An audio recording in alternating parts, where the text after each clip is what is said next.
तो मैं इस प्रेस कॉन्फ्रेंस को इसके साथ शुरू करना चाहता हूँ कि ये पिक्चर बनी कैसे, बनी क्यों और इसकी खासियत क्या है।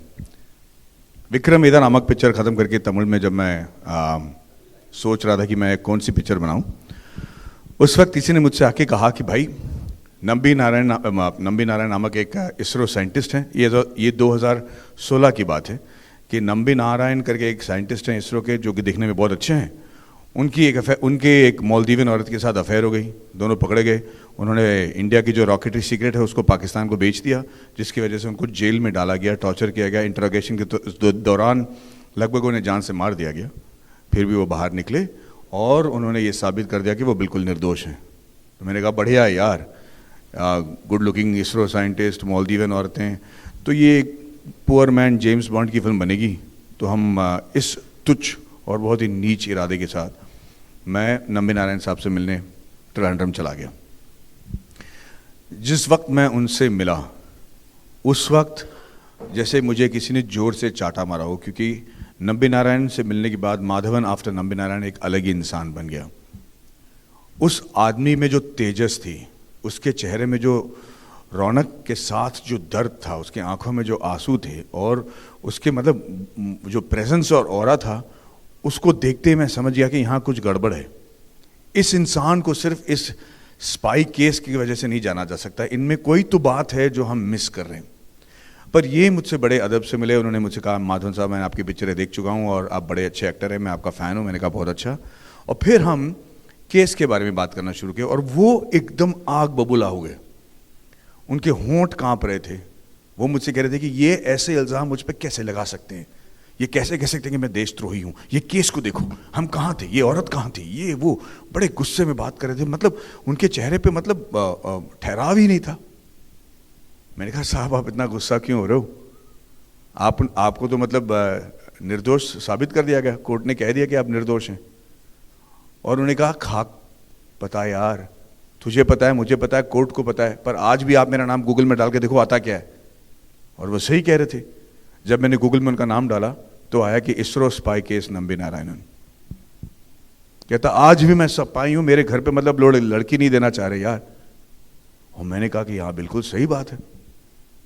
तो मैं भी उनकी बातों में आकर बहक गया, मैं भी उनके बहकावे में आ गया, उनके इमोशन में आ गया और पूरी केस की मैंने स्टडी की। और 7 महीने लगा मुझे वो स्क्रिप्ट लिखने के लिए।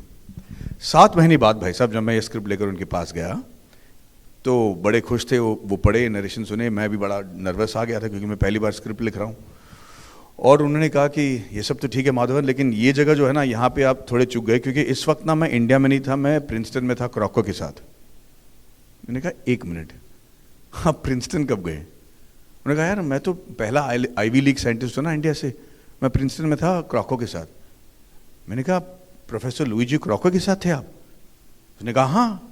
मैंने कहा सर क्या बात कर रहे हो आप, क्योंकि प्रोफेसर लुईजी क्रॉको नासा के सबसे सर्वश्रेष्ठ साइंटिस्ट माने जाते हैं, वो मून मिशन के जो है माए बाप माने जाते हैं। उनका और आपका क्या लेना देना? कहता है मैंने उनके अंडर तो मेरी थीसिस की है 10 महीने में। मैं यकीन नहीं कर पाया, क्योंकि प्रोफेसर क्रॉको के साथ लोग 8-8, 10-10 साल में थीसिस कर पाते हैं और कोई लोग तो आज तक नहीं कर पाए, और ये कह रहे हैं कि 10 महीने में। उसके बाद उन्होंने अपनी बाकी की ज़िंदगी के बारे में बात करना शुरू किया।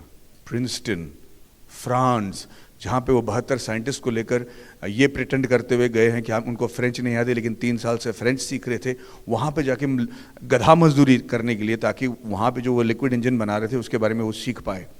स्कॉटलैंड में जाकर 400 मिलियन पाउंड के सामान ले आना, यूएसएसआर जाकर उनसे लड़ना, क्योंकि उस वक्त यूएसएसआर टूट रहा था। रशिया ने हमें क्रायोजेनिक इंजन देने का वादा किया था, जो वो दे नहीं पा रहे थे पैसे देने के बाद। और ये तीनों मद्रासी साइंटिस्ट वहाँ चले गए, उन्हें वहाँ पे रशियन को डराया धमकाया, उनको मोहित किया।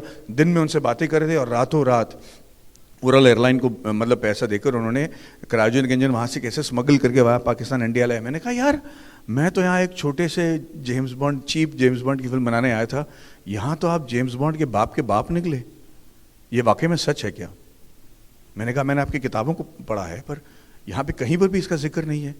अफसोस की बात है कि ये सब कुछ सच था। और सबसे बड़ी बात है कि इन सब चीज़ों के बारे में नंबी नारायण से अब बात भी नहीं करना चाहते थे, क्योंकि उनको नहीं लगा था कि ये कोई बड़ी बात है। मैंने कहा सर आपने ये सब किया और ये विकास रंजन? कहता हाँ विकास रंजन मैंने ही बनाई है, जैसे कि हमने पकौड़ा घर में बनाया वैसे उन्होंने विकास रंजन बना लिया। मैंने कहा सर आपने विकास रंजन बनाया है? कहता हाँ, मेरे मेंटोर विक्रम साराभाई के नाम पे मैंने इस फिल्म को विकास रखा है, इस इंजन को विकास नाम दिया है और मैंने बनाया। मैंने कहा सर आप, मैं पिछले 7 महीने से फुद्दू की तरह स्क्रिप्ट लिख रहा हूँ, आपने ये मुझे बताया क्यों नहीं? मतलब बर्बाद हो गए मेरे 7 महीने और आपको लगा ही नहीं कि ये सब इसकी जिक्र होनी चाहिए। मैंने कहा क्या जिक्र करूँ, उन्होंने मुझे तनख्वाह दिया, मैंने अपना काम किया। और उस दिन मुझे जो झटका लगा उसी वजह से मतलब जो मेरे में फीवर और जुनून चढ़ा है, क्योंकि उस वक्त मुझे एहसास हो गया कि इस देश में ना 2 किस्म के देशभक्त होते हैं। एक वो जो पूरी वीरता के साथ भारत माता की जय करके अपनी जान पर खेल के देश को बचाते हैं, देश की सेवा करते हैं, और उनके बारे में गुण गाना चाहिए, उनकी जो सैक्रिफाइस है वो सराखों पर एक और किस्म के देशभक्त होते हैं जो हर रोज़ अपनी जान को जोखिम में लगाते हैं, हर रोज़ मतलब खतरा मोल लेते हैं, ये जानते हुए कि उनके बारे में कोई कभी नहीं जानेगा, उनके बारे में कोई किताब नहीं लिखेगा, उनके बारे में कोई सड़क, उनके नाम की कोई सड़क नहीं होंगे, और उनकी सैक्रिफाइस को कोई नहीं सहाराएगा और जानेगा भी नहीं। और उनमें से एक बड़े नाम थे डॉक्टर नंबी नारायणन। और मैं बौखला गया, मेरे अंदर मतलब एक अजीब सा एक एक्सप्रेशन होने लगा। मैंने कहा नंबी नारायण साहब, ये तो बहुत गलत है कि आपके बारे में और इस केस के बारे में कोई पिक्चर बनाए, क्योंकि आपकी जो कंट्रीब्यूशन है, आपने जो इस देश के लिए किया, उसके बारे में न जानना मुझे लगता है कि ये देश के साथ एक धोखा है। मैं आपके लाइफ पे पिक्चर बनाना चाहता हूँ।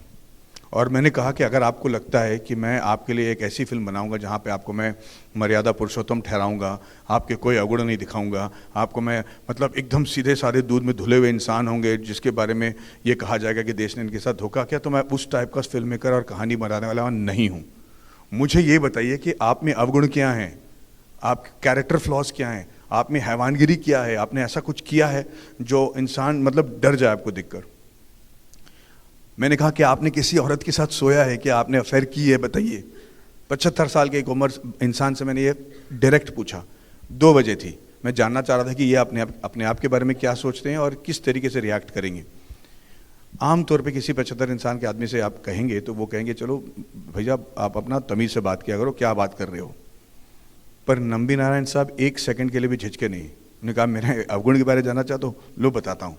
और उन्होंने जो अपने कैरेक्टर फ्लॉज बताए, जो उनकी हैवानगिरी थी, जो उनके अंदर जो मतलब क्या बताएं, मैं उनकी जो बैड क्वालिटीज थी मैं सुनकर सुन्न हो गया, मैं डर गया। मैंने कहा ये इंसान इतना बेरहम कैसे हो सकता है। और मैंने उन सब चीज़ों को बटोरा। 1.5 साल मुझे और लगे उस स्क्रिप्ट को लिखने के लिए। उन सारे अवगुण के बारे में मैंने इस पिक्चर में बताया है, क्योंकि मुझे लगा कि जब तक ये अवगुण नहीं बताए जाएंगे, जब तक मैं इसको इंसान नहीं बनाऊंगा, तब तक इनकी जो अचीवमेंट है उस पर भी कोई यकीन नहीं करेगा। और 1.5 साल बाद ये स्क्रिप्ट जब मैंने फिर से लिखी और मैंने शूटिंग शुरू किया, तब से लेकर आज तक हमारे सर से ये जुनून नहीं उतरा है।